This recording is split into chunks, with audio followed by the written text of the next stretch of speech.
আসসালামু আলাইকুম friends, welcome to my channel Sharmin kitchen.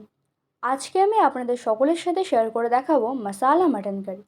মাটনের তো অনেক রেসিপি আপনারা ট্রাই করেছেন, এই রেসিপিটা একবার দেখতে পারেন। একদম সিম্পলভাবে ও কম মশলায় অসাধারণ টেস্ট।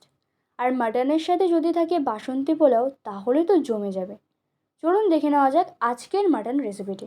এখানে 1.5 কেজি মাটন আছে। মাটনটা এবার মেরিনেট করে নেব। মেরিনেট করার জন্য তেমন কিছু দেব না, টক দই ও ব্ল্যাক পেপার দিয়ে মেরিনেট করে নেব।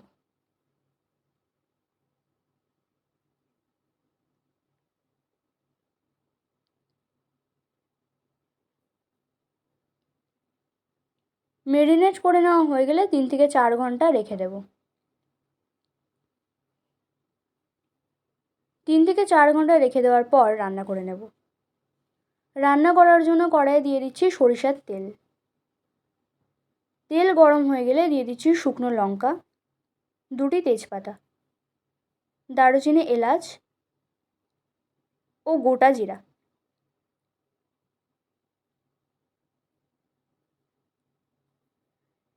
এই মশলাগুলি দেওয়ার পর নেড়ে চেড়ে নিয়ে দিয়ে দেব পেঁয়াজ কুচি।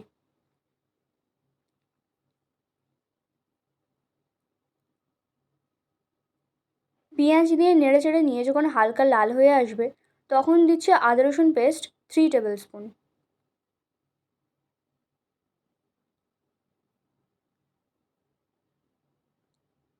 আর দিচ্ছি স্বাদ মতো লবণ,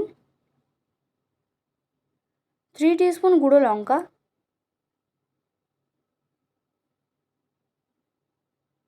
2 টিস্পুন হলুদ গুঁড়ো।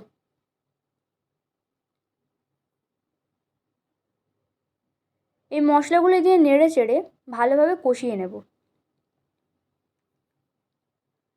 এরপর দিয়ে দিচ্ছি মেরিনেট করে রাখা মাংসগুলি। মাংস দেওয়ার পর ভালো করে নেড়ে চেড়ে মিশিয়ে নেব।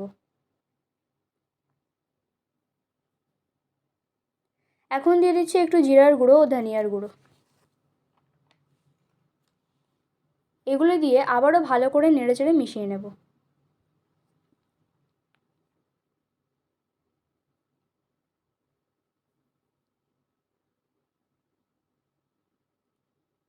এখন একটু জল দিয়ে ঢাকা দিয়ে রাখবো।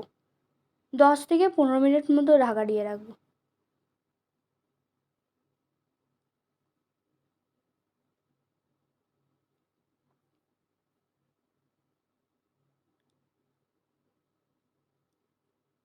দশ মিনিট পর ঢাকা তুলে দেখাচ্ছি, মাংস থেকে আরও কিছু জল বার হয়েছে। আবারও একটু নেড়ে দেব। এখন দিয়ে দিচ্ছি কাজু পেস্ট। কাজু পেস্ট দিলে কি টেস্ট তো ভালো হয়ই, আর গ্রেভিটাও সুন্দর হয়। খুব ভালো করে কষিয়ে নেব। টক দই এখন আর দিলাম না, আগে টক দই দিয়ে ম্যারিনেট করা ছিল। কষানো হয়ে গেলে তেল উঠে আসলে এই পর্যায়ে জল দিয়ে দেব।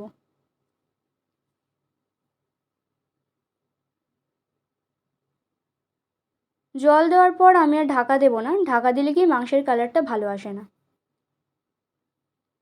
যখন ঝোল ফুটে উঠবে তখন দিয়ে দেব গরম মশলা। এটা প্যাকেট গরম মশলা।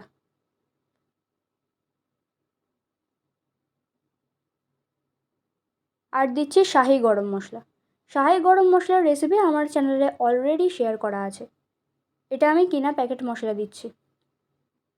শাহি গরম মশলা দিলে কি যে কোনো মাংসের স্বাদ বা ঘ্রাণ দ্বিগুণ হয়ে যায়। মশলা দেওয়া হয়ে গেলে গ্যাসের ফ্লেম লো করে দিয়ে 20 মিনিট রান্না হতে দেব। 20 মিনিট পর দেখুন মাংসের ঝোলটা অনেক কমে আসছে ও উপরে তেল উঠে আসছে। এখন গ্যাস বন্ধ করে দেব। এবার পরিবেশন করার পালা। দেখুন দেখতে কত সুন্দর হয়েছে। কালারটাও দেখুন। মাটনের সাথে বাসন্তী পোলাও মানে বাঙালিদের আবেগ। আজকের মাটন কারি রেসিপিটি একদম সিম্পল ও ঘরোয়া পদ্ধতিতে বানানো, একদম অসাধারণ মাটন কারি। আজকের ভিডিওটি কেমন লেগেছে কমেন্ট করে জানাবেন। আর আমার চ্যানেলের নতুন সদস্য হয়ে থাকলে চ্যানেলটি সাবস্ক্রাইব করে পাশে থাকার অনুরোধ রইল। Thank you.